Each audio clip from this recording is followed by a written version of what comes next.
Manjummel boys എന്ന മലയാള സിനിമയുടെ വൻ വിജയത്തിന് പിന്നാലെ ഉയർന്നു വന്ന സാമ്പത്തിക തട്ടിപ്പ് കേസ് സിനിമാ മേഖലയിലെ സാമ്പത്തിക ഇടപാടുകളെ കുറിച്ചുള്ള ചർച്ചകൾക്ക് പുതിയ മാനം നൽകിയിരിക്കുകയാണ്. സിനിമയുടെ നിർമ്മാതാവും പ്രമുഖ നടനുമായ സൗബിൻ ഷാഹിറിനെതിരെ ഉയർന്ന ആരോപണങ്ങളും അതിന്മേലുള്ള നിയമ പോരാട്ടങ്ങളും ഏറെ ശ്രദ്ധ നേടി. എന്നാൽ പുറത്തുവരുന്ന പുതിയ വിവരങ്ങൾ കേസിന്റെ ഗതിയെയും പൊതുധാരണയെയും സ്വാധീനിക്കുന്ന ഒന്നാണ്. ഈ വിഷയത്തെക്കുറിച്ച് കൂടുതൽ വിശദമായി അറിയേണ്ടിയിരിക്കുന്നു. മഞ്ഞുമ്മൽ ബോയ്സ് സിനിമയുടെ നിർമ്മാണത്തിനായി സാമ്പത്തിക സഹായം നൽകിയ അരൂർ സ്വദേശി സിറാജ് വലിയതുറയാണ് കേസിന് ആധാരമായ പരാതിയുമായി രംഗത്തെത്തിയത്. പറവ ഫിലിംസിന്റെ പങ്കാളികളായ സൗബിൻ ഷാഹിർ, അദ്ദേഹത്തിന്റെ പിതാവ് ബാബു ഷാഹിർ, ഷോൺ ആന്റണി എന്നിവർക്കെതിരെയുമായിരുന്നു സിറാജിന്റെ ആരോപണം. സിനിമയുടെ നിർമ്മാണത്തിനായി താൻ 7 കോടി രൂപ മുടക്കിയെന്നും കരാർ പ്രകാരം ലഭിക്കേണ്ട ലാഭവിഹിതമായ 47 കോടി രൂപ ലഭിച്ചില്ലെന്നും മുടക്കുമുതൽ പോലും തിരികെ ലഭിച്ചില്ലെന്നുമായിരുന്നു സിറാജിന്റെ പ്രധാന പരാതി. ക്രിമിനൽ ഗൂഢാലോചന, വിശ്വാസവഞ്ചന, വ്യാജരേഖ ചമയ്ക്കൽ എന്നീ വകുപ്പുകൾ ചുമത്തിയാണ് പോലീസ് കേസെടുത്തത്. ഈ വാർത്തകൾ സിനിമാ ലോകത്തും പൊതുസമൂഹത്തിലും വലിയ ചർച്ചകൾക്ക് വഴിവെച്ചു. ആദ്യഘട്ടത്തിൽ മാധ്യമങ്ങളിൽ വന്ന വാർത്തകൾ അധികവും സിറാജിന്റെ പരാതിയെ അടിസ്ഥാനമാക്കിയുള്ളതായിരുന്നു. മഞ്ഞുമ്മൽ ബോയ്സ് 250 കോടി രൂപയോളം കളക്ഷൻ നേടിയെന്നും ഇതിന്റെ ലാഭവിഹിതമാണ് സിറാജിന് ലഭിക്കേണ്ടിയിരുന്നത് എന്നുമായിരുന്നു റിപ്പോർട്ടുകൾ.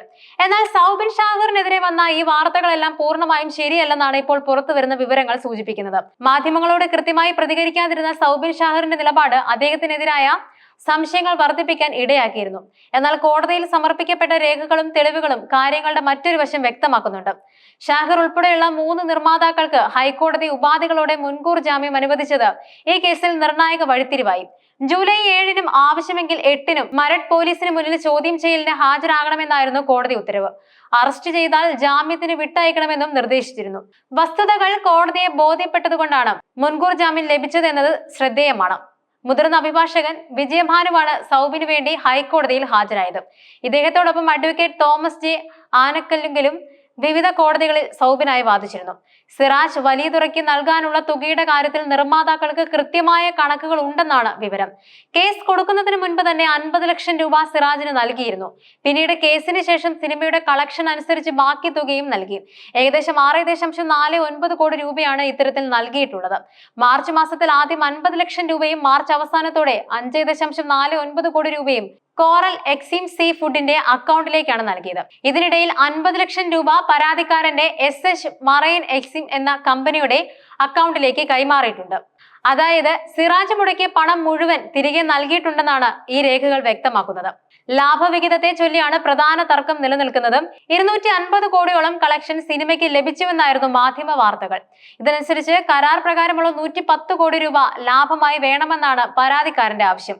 എന്നാൽ നികുതിയും GSTയും അടച്ച ശേഷം വെറും 24 കോടി രൂപയാണ് ലാഭം കിട്ടിയതെന്നാണ് സൗബിനും പറവ ഫിലിംസും പറയുന്നത്. ഇതിന് അവർക്ക് കൃത്യമായ കണക്കുകളുമുണ്ട്.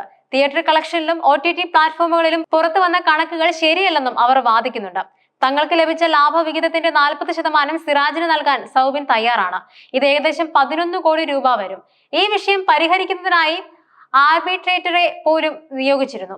എന്നാൽ പിന്നീട് സിറാജ് ഇതിനോടൊന്നും സഹകരിച്ചില്ലെന്നും സൗബിന്റെ അഭിഭാഷകൻ കോടതിയിൽ അറിയിച്ചു. കേസ് കൊടുത്തതുകൊണ്ടാണ് ലാഭവിഹിതം കൈമാറിയതെന്ന വാദവും സൗബിൻ ഉന്നയിക്കുന്നുണ്ട്. അതോടൊപ്പം വലിയതുറ നൽകിയ പരാതിയിൽ ക്രിമിനൽ ഗൂഢാലോചന, വിശ്വാസവഞ്ചന, വ്യാജരേഖ ചമയ്ക്കൽ എന്നീ വകുപ്പുകൾ ചുമത്തിയാണ് കേസെടുത്തിരുന്നത്. എന്നാൽ ഈ വകുപ്പുകൾ ഈ കേസിൽ നിലനിൽക്കില്ലെന്നാണ് നിയമവിദഗ്ധർ നൽകുന്ന സൂചന. ഇതൊരു സിവിൽ കേസായി മാറാനാണ് സാധ്യതയെന്നും വിലയിരുത്തപ്പെടുന്നുണ്ട്.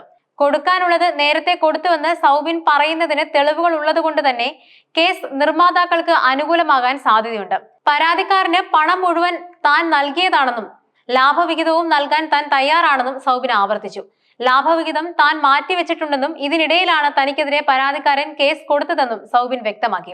യഥാർത്ഥ സംഭവത്തെ ആസ്പദമാക്കി ചിദംബരം സംവിധാനം ചെയ്ത മഞ്ഞുമ്മൽ ബോയ്സ് മലയാള സിനിമയിൽ നിന്നും 200 കോടി ക്ലബിൽ ഇടം പിടിച്ച ആദ്യ ചിത്രമെന്ന ഖ്യാതി നേടിയിരുന്നു.